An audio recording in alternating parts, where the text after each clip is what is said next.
break a couple of times, well, what about that then? Okay, TKV's knocked out. They can't stop it, go back and start again. They have to either have a rematch or they have to accept boxing's a rough business, and once or twice these sort of things happen and hands go down and you got to protect yourself. So it's a very difficult one. If someone is found guilty of drugs and the other guy's got badly hurt, then okay, there's going to be some sort of legal battle, you'd have thought, ensuing on that. But ifs, buts, and maybes. Yes. All we can do is go with. I'm a commentator. I commentate on what's in front of me. I don't decide. People used to say to me at Sky, it's like, it's your fault that you're head of boxing, that's happening or whatever.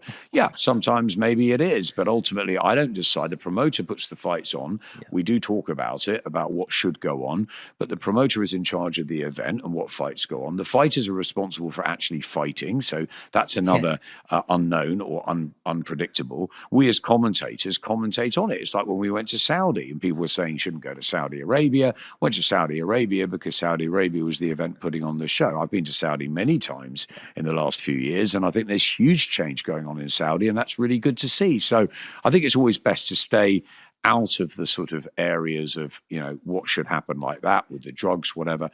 I'm a commentator, I'm a broadcaster. It's not my job to decide that.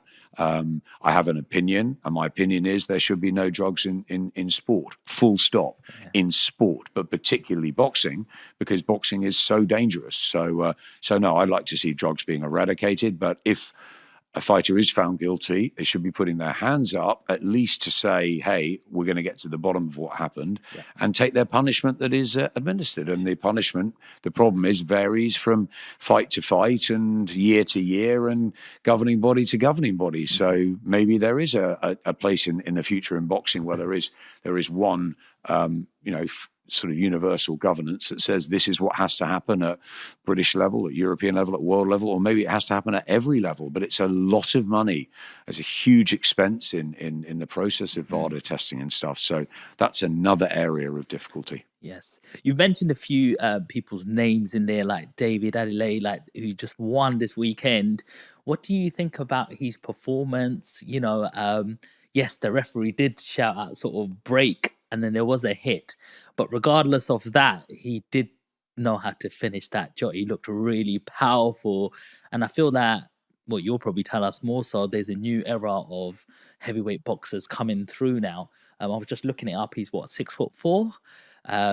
So he's up there, because I've always seen like Mike Tyson era sort of thing. Like you had smaller heavyweights, whereas then you got to the, Tyson Fury 6'9", Joshua 6'7", 6'8" sort of thing. So he's in and around there. Do you feel that, David has a chance to fight among the top level? Look, heavyweights have changed over the years. I was reading an old program with Cassius Clay and Henry Cooper from the 1960s the other day, and I think Clay, that's what he was, Ollie, at the time, was 13 stone something, and wow. You're now looking at heavyweights weighing in at 17, 18, 19 stone, and I think Lennox Lewis was a huge heavyweight. The Klitschko's too, the modern era of the sort of super heavyweight, really, because that's what they fought in the amateurs, AJ and Fury, and you look at Delicious Ore turning pro the other night, 6'6", some of these guys, and I think Joe Joyce and Filip Hrgović both around 6'5", 6'6". So these are big, big men. David Adelaide, TKV, about 6'4", I think. What did I think the other night? Look, as I said, he won the fight. The referee let it go on. He's the British heavyweight champion. Should there be a rematch? Potentially. Ben Davison and Barry Smith were going mad. They came around to our screens.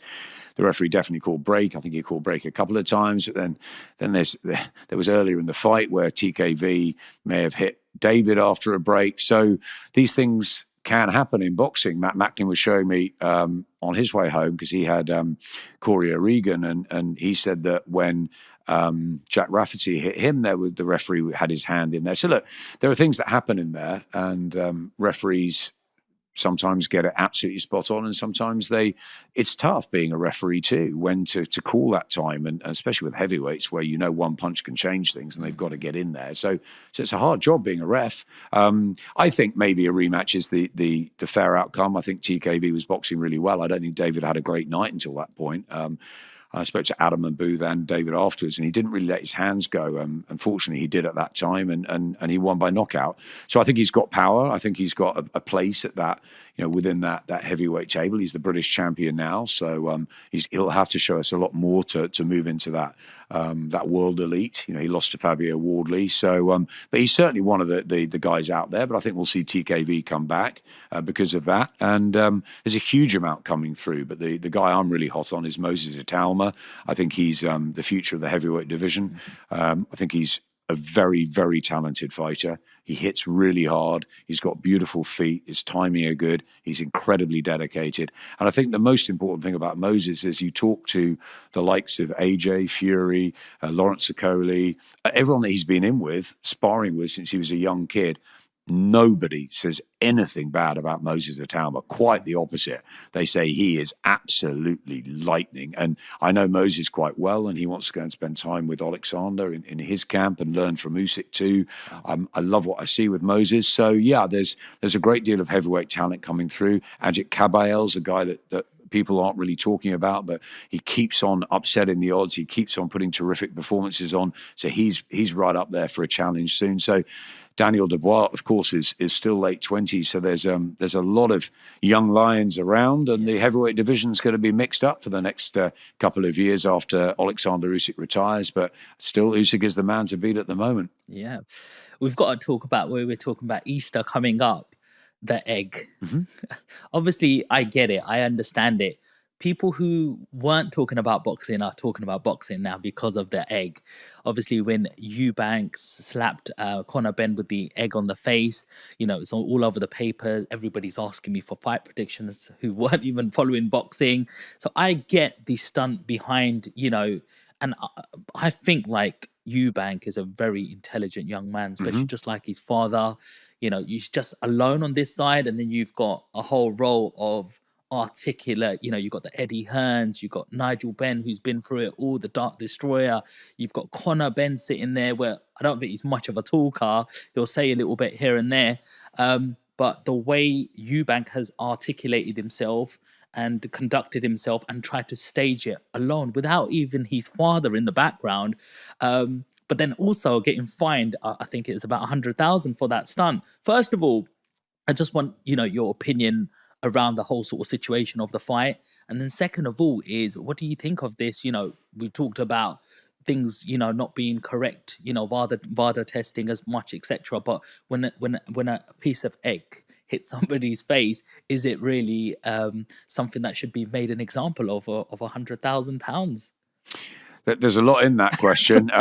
There's a lot to sort of dissect. I think the most important thing is, what do I think of the fight, which is Eubank and Benn? I love it. And I was there when Eubank and Benn's rivalry, that the fathers were at it in the sort of late 80s and early 90s. Great times for boxing.